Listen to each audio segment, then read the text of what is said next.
A Comissão de Constituição, Justiça e de Cidadania da Câmara dos Deputados aprovou na terça-feira, por 43 votos a 23, a admissibilidade da proposta de emenda à Constituição, a PEC da Segurança Pública. O texto enviado pelo governo federal reestrutura a questão da segurança pública no Brasil. Ele traz para a Constituição o SUSP, que é o Sistema Único de Segurança Pública, que hoje é tratado por lei ordinária. Além disso, o texto também amplia poderes da Polícia Federal e fortalece a atuação da União nessa questão da segurança. Agora nós estamos aqui com o deputado federal Mendonça Filho, do União Brasil de Pernambuco, que foi relator da PEC da Segurança Pública na CCJ. Deputado, muito obrigada por estar hoje aqui com o Metrópolis conversando e vamos começar pelos pontos que foram alterados na proposta. Então, deputado, eu queria começar falando sobre o relatório do senhor, que alterou principalmente 2 pontos que estavam previstos na PEC. O primeiro deles, que foi retirar essa competência apenas da União para criar ou alterar leis de segurança pública, defesa social e sistema penitenciário. Em relação a esse ponto, como que o senhor avalia o impacto dessa mudança? Eu acho que foi altamente positiva, né? Porque esse era o clamor maior dos estados. Os estados reclamavam que estava havendo uma interferência indevida do governo central, da União, na definição de políticas públicas de segurança nos estados. E mais do que isso, era algo, na minha visão, absolutamente inconstitucional. Tanto é que coloquei no meu relatório que deveríamos suprimir esse item do texto, que é o inciso 31º do artigo 22, porque ele afrontava a independência e a autonomia dos estados e quebrava um dos pilares do federalismo, ou seja, a capacidade dos estados atuarem na área de segurança pública. Então, ao meu ver, a nossa atuação como relator atendeu a uma demanda fundamental e respeitando a Constituição e, finalmente, também tornando possível que, na ponta, os estados possam exercer com plenitude a sua missão constitucional de combater a violência e de prover segurança pública para os cidadãos brasileiros. Em relação ao segundo ponto que foi alterado pelo senhor, que foi essa retirada da competência exclusiva à Polícia Civil e Federal para investigar crimes e contravenções, né? Só explicando para quem está nos assistindo, o texto pretendia que só essas 2 polícias tivessem essa prerrogativa, de modo que a Polícia Rodoviária Federal, que deve ser substituída pela Polícia Viária Federal, caso a PEC seja aprovada dessa forma, perderia essa função. Em relação a esse ponto, como que o senhor avaliou o alcance dessa mudança? Eu acho que é outro ponto assim que vai ao encontro do anseio geral, do histórico, né, e da própria Constituição Federal.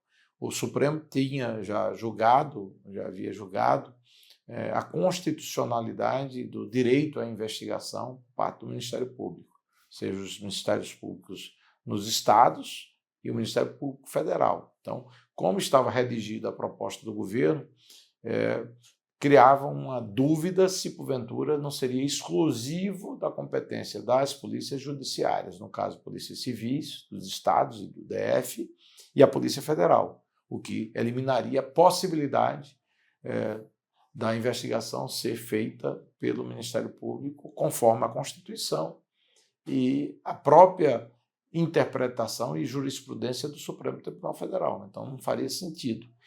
E no caso do Congresso, Parlamento, a gente tem a atuação e o poder de investigação delegado pela Constituição com relação às CPIs. CPIs da Câmara, do Senado e CPIs mistas.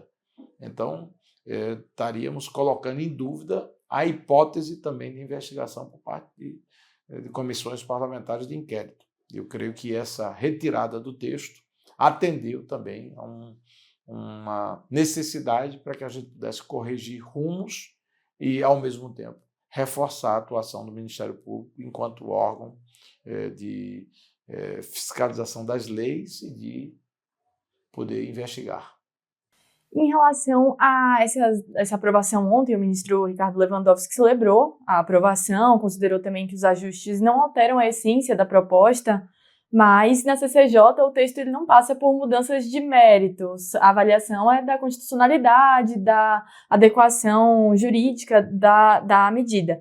Como que o senhor avalia agora, daqui para frente, o que deve ser alterado, agora que o texto deve seguir para a comissão especial? Bom, primeiro, Camila, eu sempre digo que a PEC ela não pode ser vendida como uma PEC salvadora da pátria, como algo que, de forma milagrosa, vai mudar radicalmente a situação difícil do combate à violência que afeta a grande maioria dos brasileiros. Os brasileiros sentem na pele hoje o dia a dia da falta de segurança pública, em praticamente todo o país, né? São crimes comuns no dia a dia, roubos, assaltos, né? Insegurança em comunidades pobres, e os pobres são os que mais sofrem. Você tem um domínio de organizações criminosas e grupos que, por exemplo, hoje controlam o suprimento de acesso à internet, fornecimento de gás de cozinha em bairros inteiros, em cidades grandes como Rio de Janeiro, estados como Bahia, Ceará, também com índices de criminalidade e a presença de grupos organizados criminosos muito fortes. Então, você precisa, do outro lado, ter um contraponto e uma estrutura legal, constitucional, que permita ao Estado brasileiro reagir, atuar, não só no combate desse crime do dia a dia, do assalto, do roubo, mas também do crime organizado em alto nível, tráfico internacional de drogas, cuja competência é da Polícia Federal, cuidar das nossas fronteiras, tráfico internacional de armas. Então, a criminalidade, infelizmente, está tomando conta do Brasil. Então, essa é uma primeira resposta, para mim, muito tímida. Na comissão especial, a gente vai poder melhorá-la e, no segundo momento, a gente vai poder oferecer ainda mais contribuições com um texto ampliado para que a estrutura constitucional permita que legislação infraconstitucional, no caso aí, legislação ordinária, de revisão da legislação penal e processual penal, que a gente possa combater o crime. Eles são vários fatores que implicam diretamente na perda de controle com relação à violência no Brasil. Então, a gente tem também a impunidade. O Brasil hoje assiste, muitas vezes, a população revoltada, um criminoso ser pego em flagrante e 24 horas depois ele está liberado. Eu assisti, acompanhei, e isso ganhou mídia nacional, um piloto e um copiloto que foi detido, preso, com 400 quilos de cocaína. E foi liberado logo em seguida, porque a justiça entendeu, o juiz entendeu que os procedimentos adotados pela polícia não foram os adequados. Então, muitas vezes você se pega em filigranas para beneficiar aquele que comete o crime. E isso deixa a população revoltada e com razão. Então, a gente tem que tornar a legislação mais dura e, ao mesmo tempo, a interpretação da legislação mais rigorosa para que a criminalidade não cresça e não danifique ainda mais o tecido social brasileiro. E ao longo das últimas semanas, o senhor dialogou com muitas pessoas, né, colegas parlamentares, governadores também, a respeito dessa matéria. Quais pontos o senhor acha que geram mais indisposição no texto, principalmente considerando que agora ele vai passar por essa avaliação de mérito? Eu acho que o ponto principal de reação e de repulsa com relação à proposta do governo era aquele que interferia na autonomia dos estados. Felizmente, num diálogo maduro, até com o próprio Ministério da Justiça, o próprio ministro Lewandowski, se avançou, suprimindo aquilo que seria uma intervenção na liberdade e na autonomia dos estados atuarem na área de segurança pública. Agora, a gente tem a responsabilidade de ampliar o debate, a discussão na comissão especial e elaborarmos um texto que atenda, ouvindo as polícias, civis, militares, a Polícia Federal, a Rodoviária Federal, ouvindo a sociedade, o Ministério Público, o Judiciário, né, os pesquisadores e acadêmicos que atuam na área de segurança e definindo um texto constitucional que permita ao Estado brasileiro uma atuação onde os resultados possam aparecer na ponta, ou seja, o combate à violência, de fato, possa ser algo que a população sinta e perceba no dia a dia, e que a gente possa vencer a guerra contra o crime. Em relação ao diálogo que o senhor travou agora nesse período com o Ministério da Justiça, com o governo, como o senhor avalia a abertura do governo para o diálogo em relação a essa matéria? O senhor observa que eles vão estar abertos para dialogar eventuais mudanças que o Congresso proponha? Bom, eu tenho que dizer a verdade. Houve um diálogo muito franco, muito aberto, né? Visões distintas em alguns pontos, né? De mundo, filosóficas, até ideológicas, mas muito respeito.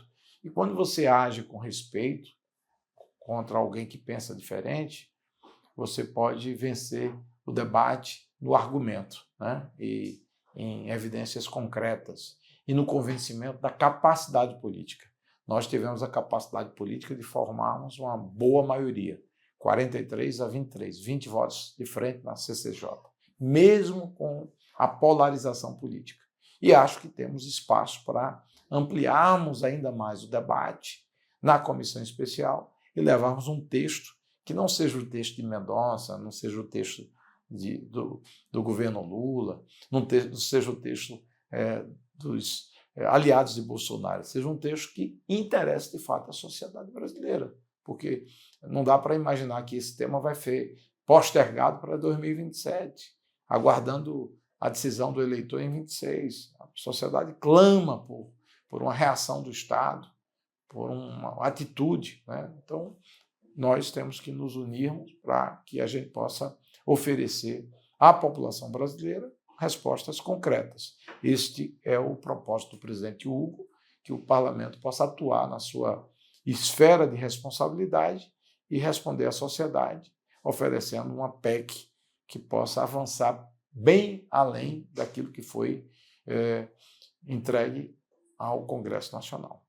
E em relação fazendo um balanço dessa proposta, quais mudanças o senhor acredita que são mais bem-vindas nesse texto? Inclusive mudanças que podem ser incorporadas daqui para frente.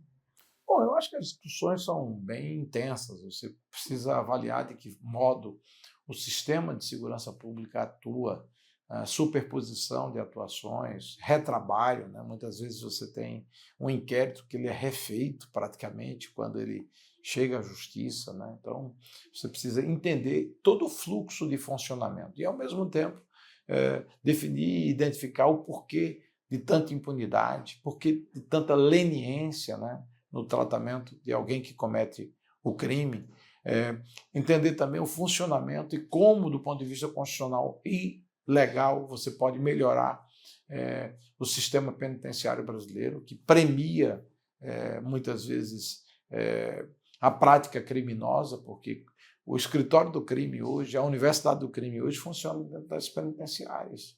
Lá o comando das grandes facções criminosas. De lá sai a decisão, por exemplo, para práticas de crime de alta repercussão, contra a vida, homicídios encomendados, né? Sentença de morte determinada dentro de presídio, tráfico internacional de drogas, né? Invasão e ocupação de territórios inteiros, né?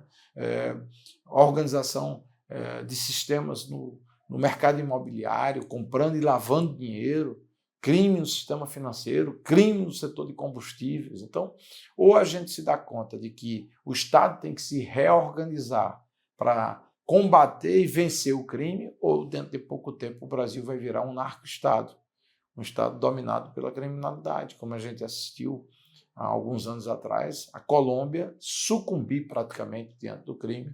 Eles conseguiram reverter fortemente, mas ainda vivem um combate a grupos terroristas e criminosos que atuam no mercado internacional de drogas. Então, o Brasil não pode, de forma alguma, agir de forma passiva e tolerante com relação ao crime. Tem que atuar de forma determinada para que a gente possa, de fato, devolver a tranquilidade à população brasileira.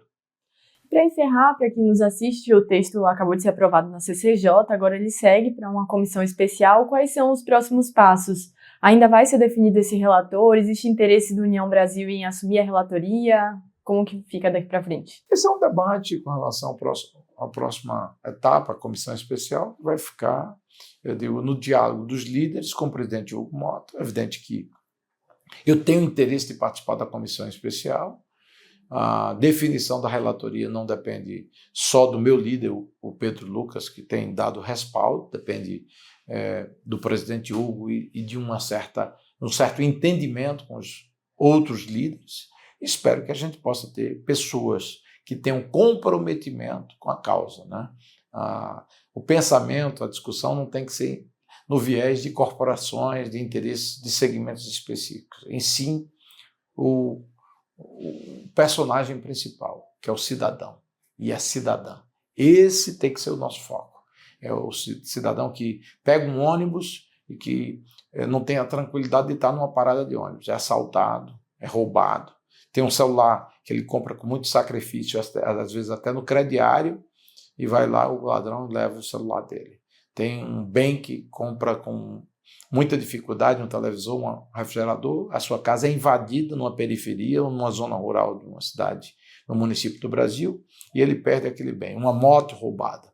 Quando o pior acontece, que é uma pessoa que vai, por exemplo, pedalar de manhã cedo, como ocorreu no Parque do Povo, em São Paulo, para telefonar, é assaltado, entrega o celular e leva um tiro e morre. Então, quer dizer, um país desse não está oferecendo o mínimo de segurança para a população brasileira. Então, pensando nesse cidadão que está vivendo essa realidade triste em médias, grandes cidades do Brasil, e até pequenas, que eu tenho a preocupação, e eu quero crer que a grande maioria daqueles que possam ocupar a comissão especial possam se dedicar a oferecer as respostas adequadas para essa parcela numerosa de brasileiros insatisfeitos e revoltados até com esse clima de violência que toma conta do Brasil. Deputado, eu agradeço muito pelo tempo do senhor, por conversar conosco, e queria falar para quem estiver nos acompanhando para seguir o nosso canal do YouTube e continuar de olho no metrópolis.com para mais atualizações